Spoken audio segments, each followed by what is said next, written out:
the Transportation Secretary Pete was referring to says the parties liable for the collapse will be held accountable. Well, that's something very easy to say and a lot more difficult to do. For instance, just off the top of my head this morning, you've got the huge cost of replacing the bridge.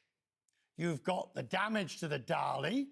You've got the lost income for the Dali, the port, the city, the lost incomes, all the compensation there. And the 10 commercial ships, US officials say, that are stuck in port, they'll be obviously not getting any income for some time yet. There's only one group that will make money on it, of course, is lawyers. University of Rhode Island Professor Emeritus Dennis Nixon is an expert in marine law. I mean, all right, the ship is insured, yes. And there will be reinsurance from the insurer. How far do their liabilities go? Well, you have to start with jurisdiction because we've got to determine what court we're in, what sort of liabilities we're facing. It's important to know that the Congress in 1948 passed the Extension of Admiralty Jurisdiction Act, so that even though this was not a ship hitting another ship, which is a typical Admiralty action, Congress said if a ship damages a pier, a lock, or a bridge like this, the case should be heard in Admiralty Court. In the United States system, under Article 3, Section 2 of our Constitution, all cases of admiralty and maritime jurisdiction must be held in the federal court system. So my guess is the first legal action that will be filed in the federal district court in Baltimore. And I imagine it'll be filed pretty quickly. I envision, as you were outlining, at least 4 different principal areas of claimants in what is going to be a lifetime kind of a case for some attorneys beginning now. Those 4 categories would be obviously the deceased workers. Go ahead, I'm sorry. No, forgive me. I interrupted you. Forgive me. I'm interested. All right. So the 4 categories, first and foremost, the families of the deceased workers and the one worker who was seriously injured but has survived. That's category number 1. Category number 2 is, depending on ownership of the bridge, I'm not sure whether it's federal or state where the property title actually rests, but certainly the 2 U.S. government, the state of Maryland, U.S. government will be going after the full cost of reconstruction.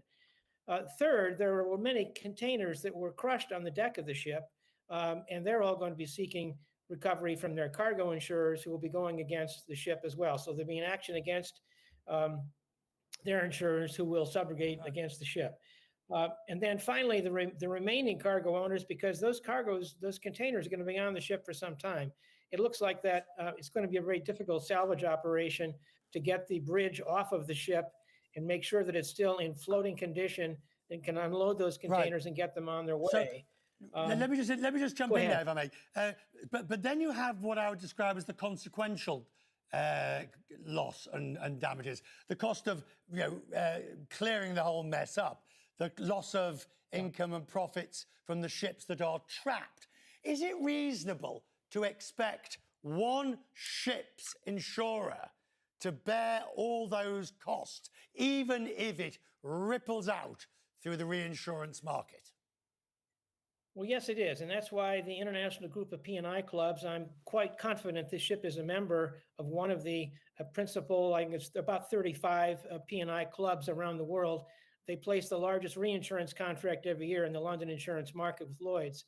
And there's a substantial amount of insurance available to pay claims in this case. So yes, it is reasonable to assume because risk managers have assumed that something like this might happen, and they have foreseen the need for very significant amounts of insurance. This ship was owned by a responsible shipping owner. By all accounts, it's a relatively new ship and well maintained, with only one potential discrepancy discovered and fixed about a year ago.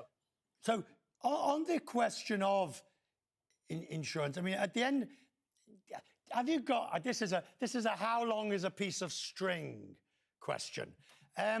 What would you imagine the total costs of this will be?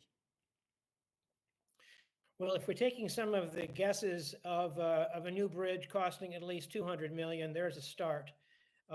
We certainly have the wrongful death cases against the the workers, the bridge workers that lost their lives. And I would just say put another 100 million there. There's going to be, I think, probably significant damage to the ship if it's not totaled. There's another 100 million there. And then when you look at the consequential damages to all the terminal operators that are out of business, essentially for months until the channel is cleared, when you look at all of the additional economic damages that the importers and exporters, I think we're up in that $500 to $1 billion category.